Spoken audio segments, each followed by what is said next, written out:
Cagnac, pour le groupe Paris au Centre. Merci, monsieur le maire. Avec ce que je viens d'entendre, je ne suis pas mécontente de m'être inscrite sur cette communication, qui est au-delà des principes qu'elle rappelle. Elle nous dit une chose essentielle: nul n'est au-dessus des lois, pas même la ville de Paris. La Constitution nous le rappelle dans son article 72, les collectivités s'administrent librement dans les conditions prévues par la loi. Et on peut remonter loin dans le temps, monsieur Simondon, même si vous voulez tout remettre en cause, la loi Guizot de 1833, la loi Barranger, loi Debré, les lois de 2004, de 2009, dès lors que cela correspond à un besoin scolaire reconnu, qu'il y a un accord d'association, la prise en charge financière des élèves se fait dans les mêmes conditions que pour l'enseignement public.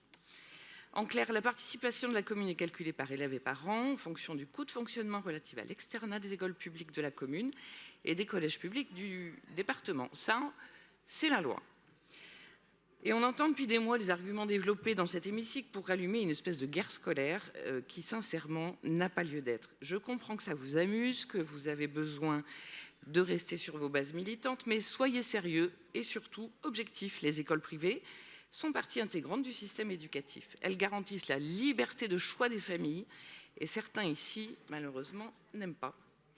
Stan ne respecterait pas certains programmes établis par l'éducation nationale, mais chers collègues, vous vous trompez. Ici, nous finançons à proportion du nombre d'élèves qui sont dans ces établissements, comme ceux qui sont dans les établissements publics. J'ai envie de dire, chacun son job dans cette affaire. Nous finançons l'aspect matériel et l'État, l'éducation nationale, veille au respect de la ligne de l'enseignement. J'espère donc, monsieur le maire, que contrairement à l'ancienne maire de Paris, vous respecterez la loi rappelée à juste titre par la Chambre régionale des comptes. La dette, 1,4 million tout de même, est échue, certaine, liquide. Vous devez donc mettre fin à l'instrumentalisation à laquelle on assiste depuis des mois. Nous ne sommes pas des justiciers, nous sommes les élus et nous devons respecter la loi. Merci.